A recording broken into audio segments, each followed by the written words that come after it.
Patriots are heading back to Miami where they're going to get out of this rain or wintry mix or the cold or whatever you want to call it and head to the beaches, and it's going to be 75 and sunny. And can't wait. The Dolphins are in the forecast for another regular season finale in order to come away with a win against a Dolphins team that, you know, they're playing good football, but a typical 6 type of seed for the AFC. You just got to handle your own business. And number one, as always, make sure guys like Ndamukong Suh and Cameron Wake don't get after Tom Brady.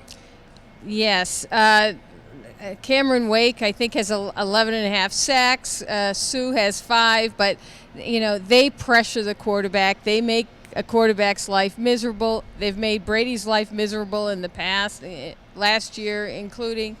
So, you know, protect him, whether it's them establishing a run game. Mm-hmm. They're 30 against the run, so I would imagine we'll see a bit of LeGarrette Blount and Dion Lewis, whether it's establishing that quick, short passing game, which week 2 Jimmy Garoppolo was so effective at doing to kind of negate the pass rush.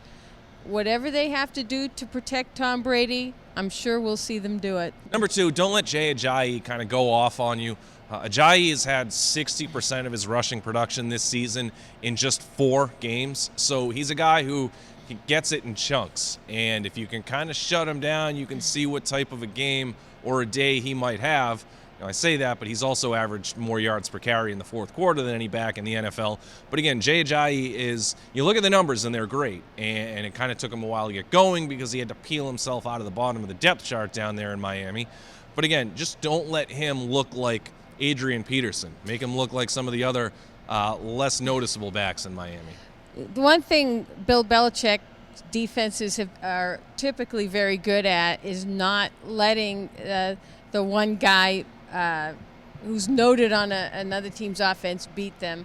They will focus on Jay Ajayi. Trust me on this. They will not. They will bottle him up. Whether it's having 8 guys in the box, they won't let him have a 100-yard, 200-yard day or whatever it is. Yeah, look, Matt Moore is not your typical backup. He's actually competent, and he's had a decent career as a backup. Now, of course, he's had chances to kind of wrestle away a starting job a handful of times over the course of his career. And when he's out there for extended periods of time, he does look more like a backup. But one sort of mini matchup I kind of want to look at on Sunday is Malcolm Butler and Jarvis Landry when those two guys are across from each other.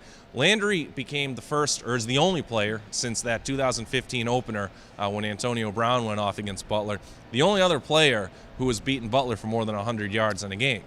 Landry's terrific, and backup quarterback or not, I mean, Ryan Tannehill at times looks like a backup quarterback. Landry has gotten the better of Butler this season. Butler got some redemption last week against the Jets. He's playing fantastic football right now, and he has a chance for more redemption this week against Miami. You know, if the Patriots get up, they can't basically go to sleep and assume that the Dolphins are going to cave. They can score points. They have talent. They have talented players on their offense. So the defense is going to have to basically play 60 minutes in this game. Go figure how the schedule sort of sorts itself out over the course of the season. We figured it'd be another meaningless trip down to Miami, and lo and behold, going into Sunday, this is the only game on the entire league schedule with 2 guaranteed playoff opponents. So we'll see how the Patriots fare with the number 1 seed on the line.